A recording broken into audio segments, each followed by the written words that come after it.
Howdy, howdy, Flatbed 101 with Mike. I'm like all dirty because I've been working.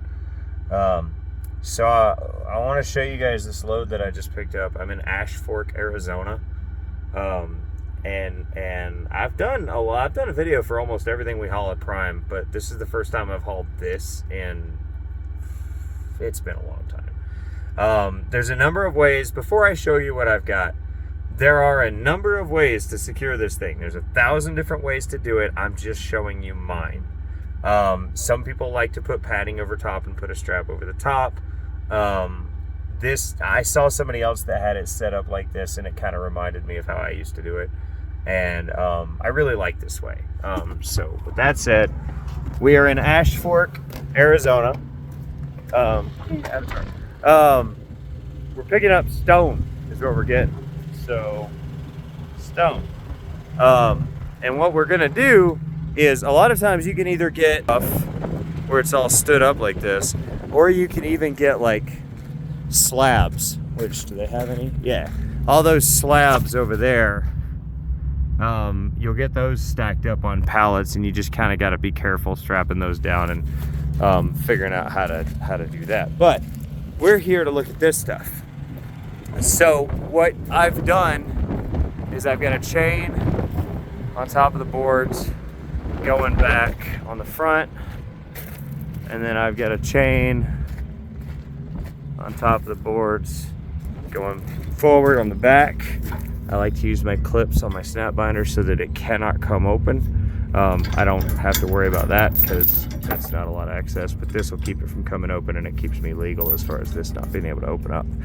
And then, so a lot of people, some people will go over top with some padding, and I just didn't want to do that. So you've got it up above the boards and pulled back, and then on the back you've got it above the boards and pulled forward, and they cross.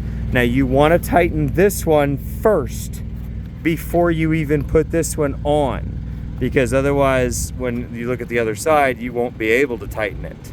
Because if we go to the other side, I'll show you. And I did the same thing on all of these. This back one was a little tricky because I tied the tire, and so I had to use a hand ratchet here, but it's just as tight.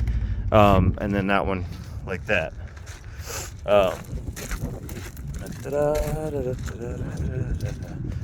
So this one had to be a little different. I had to come all the way back here, or I could have used a hand ratchet, but I didn't feel like it. I just did that instead. So as you can see, the second strap is on top of the first strap. So you want to make sure you tighten this one down as much as humanly possible before you put this one on. Otherwise this one will prevent this one from tightening.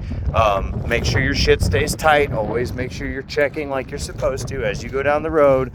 But this will hold the bundles down, and the banding will hold everything together.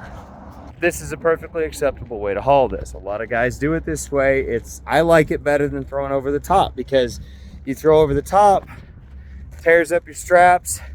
You don't know if you've actually got it good. If you don't do it just right, you could end up cutting your straps on the bands.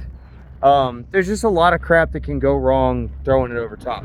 And yeah, you say you all want me to throw carpet over top of it or whatever.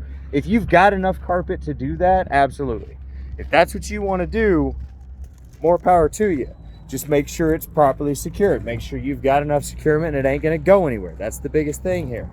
That is not going anywhere. Each one of those pallets are sandwiched in, and they're pulled down and to themselves. So they can't go forward, they can't go back, and they can't go up, they can't go left or right. They're not going anywhere. And then just for gets and shiggles, like I said, I've got the chain on the front and on the back, just making sure it's not going anywhere. So that's it. That's all there is to it. It's pretty self-explanatory. The wind out here made it kind of hard. And remember, if you look for the light, you can often find it. If you look for the dark, it's all you'll ever see, man. Peace.